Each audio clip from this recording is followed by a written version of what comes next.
अस्सलाम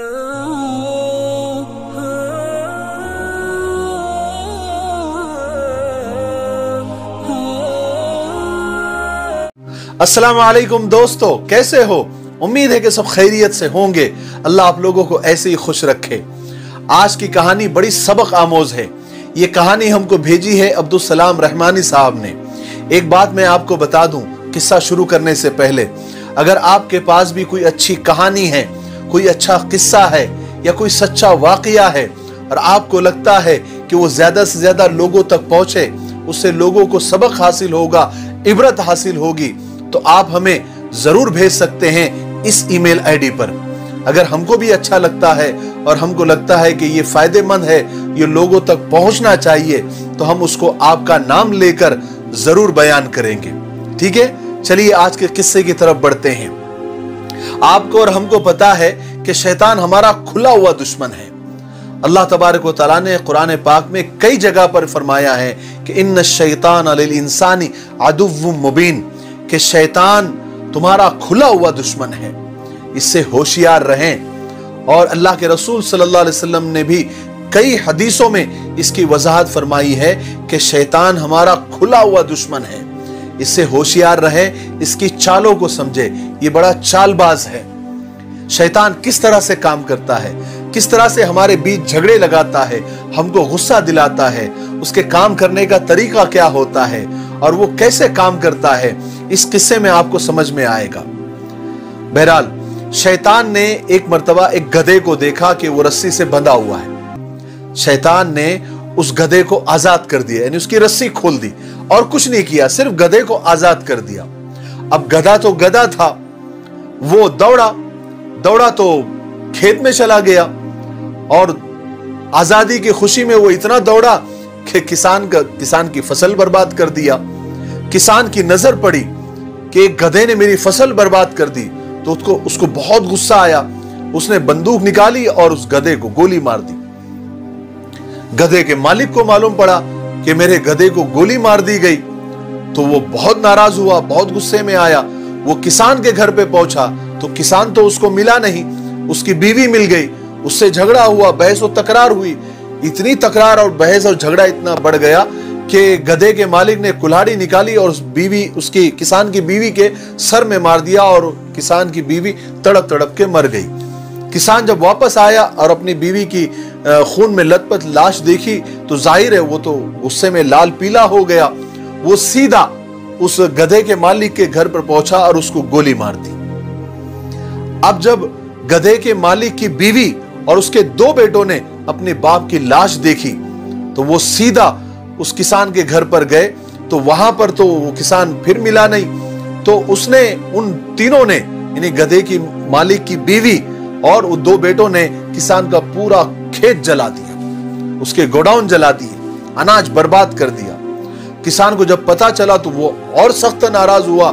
वो सीधा वहां गया और गधे की मालकिन और उसके दोनों बेटों को गोली मार दी।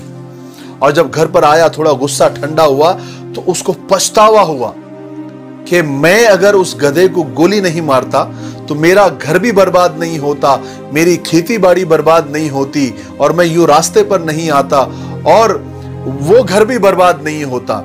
मेरे एक गधे को गोली मार देने से और मेरे गुस्से की वजह से मेरा घर भी बर्बाद हो गया और उस गधे के मालिक का भी घर बर्बाद हो गया।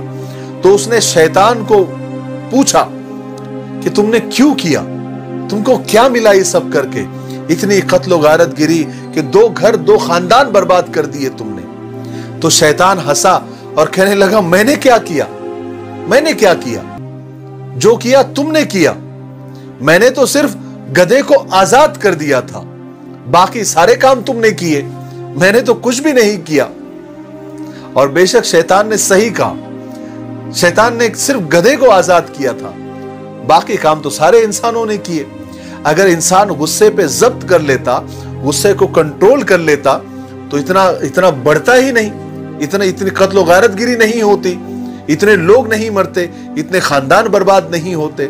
गुस्से को काबू में नहीं करने की वजह से इतनी जो है, तो शैतान का काम यह होता है। शैतान सिर्फ थोड़ा सा काम करता है, बाकी काम हम सब करते हैं। इसलिए हमेशा अपने गुस्से को कंट्रोल में रखना चाहिए, गुस्से को पीने की आदत डालिए। सबसे बड़ा पहलवान वो है, अल्लाह के रसूल सल्लल्लाहु अलैहि वसल्लम ने फरमाया, सबसे बड़ा पहलवान वो है जो अपने गुस्से को कंट्रोल में करे और सामने वाले को माफ कर दे। और अल्लाह के रसूल सल्लल्लाहु अलैहि वसल्लम ने फरमाया कि गुस्सा शैतान के असर से है और शैतान आग से बना हुआ है और आग को पानी बुझाता है, इसलिए जब भी गुस्सा आए तो फौरन वजू कर लेना चाहिए।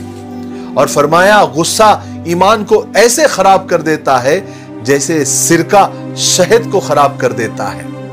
किसी ने क्या खूब कहा है कि जब भी हमसे गलती हो जाए तो अकड़ना नहीं चाहिए, क्योंकि अकड़ना इब्लीस की आदत है। हमें तो हजरत आदम अलैहिस्सलाम की तरह माफी मांग लेनी चाहिए, क्योंकि हम हजरत आदम अलैहिस्सलाम की औलाद है, इब्लीस की नहीं। इसलिए जब भी किसी पर गुस्सा आ जाए, किसी को मारने को दिल करे, तो एक बार रुककर जरूर सोच लेना कि कहीं इब्लीस ने हमारा गधा आजाद तो नहीं कर दिया। बात समझ में आई? मेरे भाइयों और बहनों, अपने गुस्से को काबू में रखिए, अपने गुस्से को कंट्रोल में रखना सीखिए, लोगों को दरगुजर करते रहिए, लोगों को माफ करते रहिए। गालिब का एक शेर भी है कि मैंने मेरी जिंदगी को यूं आसान कर दिया, किसी से माफी मांग ली, किसी को माफ कर दिया। माफ कर देने से और माफी मांग लेने से जिंदगी के बहुत सारे टेंशन कम हो जाते हैं और आदमी छोटा नहीं होता। किसी से माफी मांगने से और किसी को माफ कर देने से आदमी छोटा नहीं होता, बल्कि उसका कद और बड़ा होता है। मेरे लिए, पूरी उम्मत के लिए और पूरी इंसानियत के लिए दुआ करते रहे। अस्सलामु अलैकुम व रहमतुल्लाहि व बरकातुहू।